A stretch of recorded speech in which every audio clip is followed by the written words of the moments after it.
ये जो माइग्रेन का नुस्खा मैं आज आपको बताऊंगा, ये 100% काम करता है।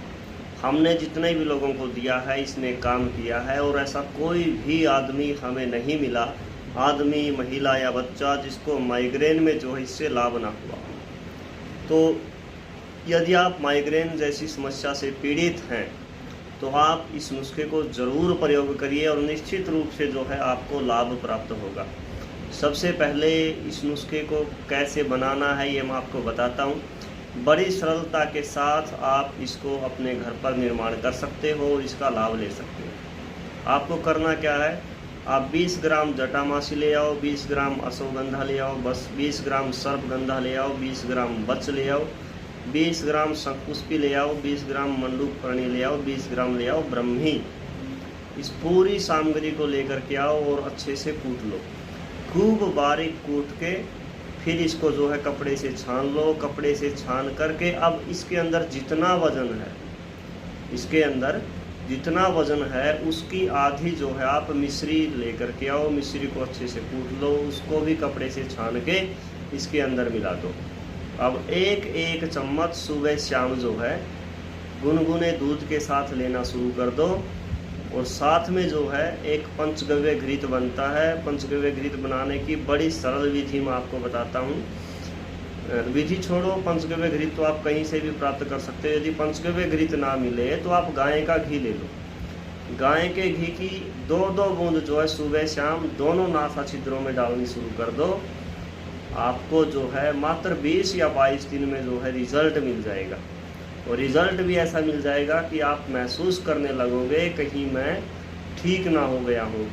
ये सोच के दवा को बंद मत करना, लगभग 3 से 4 महीने तक इसका प्रयोग करना और धीरे धीरे आपकी सारी समस्याएं नष्ट हो जाएंगी। हमने इसको प्रयोग किया है, बड़े अच्छे रिजल्ट मिले हैं।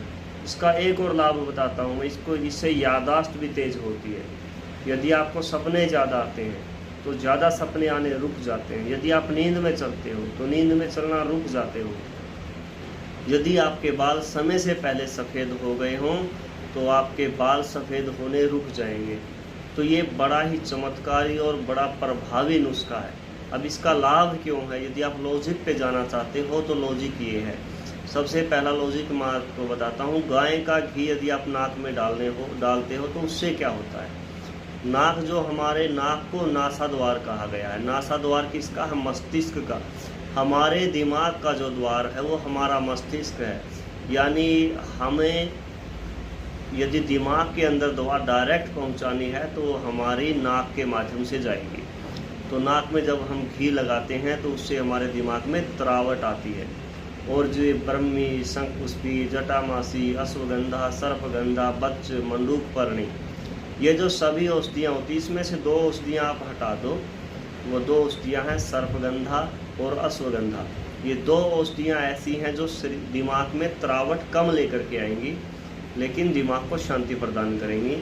बाकी सारी की सारी औषधियाँ दिमाग को तरावट देने के लिए हैं, आपके दिमाग की सूखी हुई नसों को दोबारा से हरी करने के लिए है। ये हो गया। अब यदि डॉक्टर किसी को बोलते हैं कि आपकी जो नसें हैं वो सूख गई, अब सूखी हुई नसों को दोबारा से एक्टिव करना है, डॉक्टर कहेंगे इसका ऑपरेशन हो सकता है, ऑपरेशन में बहुत कम चांस हैं कि आप ठीक हो जाओ। तो इन सभी समस्याओं से बचने के लिए, इन सभी समस्याओं से निपटने के लिए ये सारी सामग्री 1 किलो घी में डालो। उस घी के अंदर लगभग आधा लीटर गौमूत्र डालो। और अब इसको जो है थोड़ा बड़ा बर्तन ले लो, क्योंकि इसके अंदर से जो छींटे उठेंगे वो छींटे जो हैं आपको ना लगें। बड़े पलटे के साथ इसको घुमाते रहो। जब आपको लगे कि गौमूत्र सारा का सारा गौमूत्र जो है जल गया है तो अब नीचे उतार के इसको छान के उस घी को नाक में भी डालो 2-2 बूंदें। और आपकी जो नाभि है, नाभि में दिन में 5 से 6 बार लगाना शुरू कर दो। पहली बात, आपके होंठ नहीं फटेंगे। दूसरी बात, आपकी जो है एड़ियाँ नहीं फटेंगी सिर्फ नाभि में लगाने से।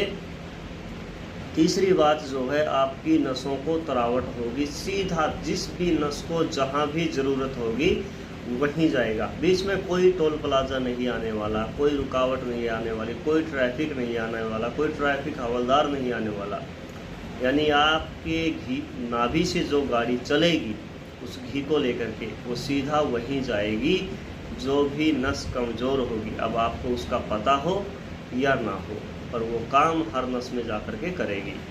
यदि आपको जानकारी अच्छी लगी है तो हमारे साथ जुड़े रहिए और आगे और भी जानकारी हम ऐसी ही आपके साथ साझा करते रहेंगे।